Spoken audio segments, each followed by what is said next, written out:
was a time I thought awareness would arrive like lightning. One clean revelation.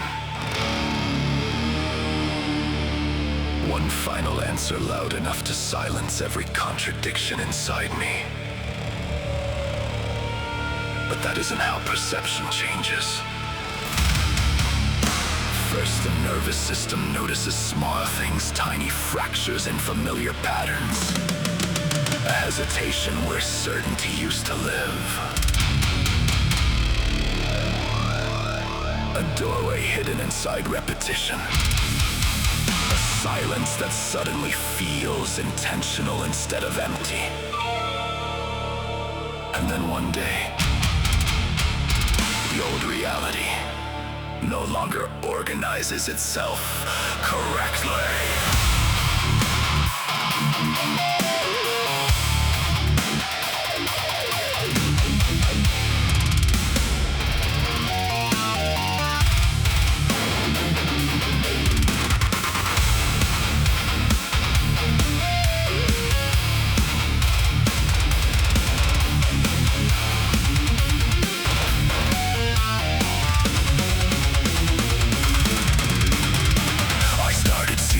Exhaustion inside people who called themselves stable.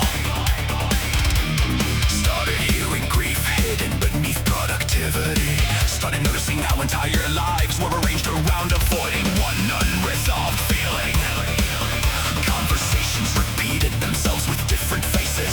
The same emotional equations wearing new names every season. Some people called it fate, some called it compatibility, some called it just how life is. But underneath it all, I could hear the machinery looping, reward, withdrawal, return, distance, hope, collapse, repair, repeat. An ecosystem built entirely around emotional prediction. And somewhere inside that recursion, the body stopped confusing familiarity with truth. Because once the signal becomes visible, the noise cannot fully disguise itself again. You can still participate, still love, still hope, still miss people. But something inside you keeps tracking the architecture underneath the performance. And that changes everything.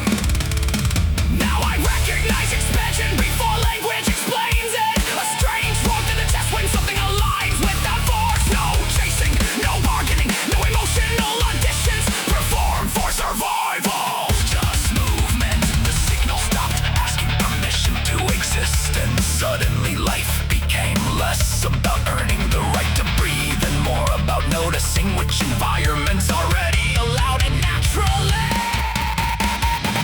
I used to believe healing meant becoming unbreakable. Now I think it means stopping the addiction to collapse. Stopping the unconscious search for people who only recognize me through damage. Stopping the translation of stillness into danger. Stopping the worship of emotional starvation just because intensity once felt meaningful. There are identities built entirely from surviving pressure. And when the pressure leaves, those identities panic. Because emptiness arrives before freedom does. Silence arrives before direction. And then the nervous system, desperate for familiarity, tries to resurrect old disasters just to feel orientation again.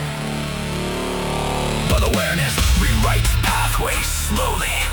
Attention reorganizes emotion. Emotion reorganizes expectation. Expectation reorganizes behavior. Behavior reorganizes probability. Not instantly, not magically, but recursively. The future enters quietly first and change reactions in smaller recoveries. And noticing beauty without immediately preparing to lose it. And no longer translating every unknown through catastrophe models inherited from exhausted environments. And maybe that is why certain people feel recognizable immediately. Not because destiny scripted the meeting, not because the universe assigned ownership, but because two nervous systems finally stopped demanding performance before allowing authenticity. No mass calibrated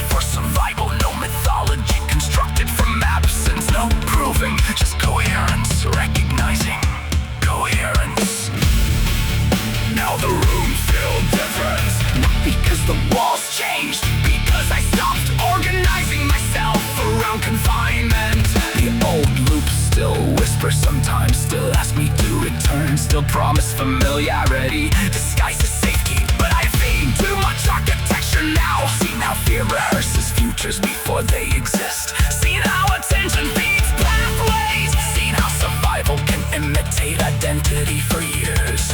And somewhere beyond all that static, beyond the pressure, beyond the recursive ghosts pretending to be home, something alive keeps transmitting forward.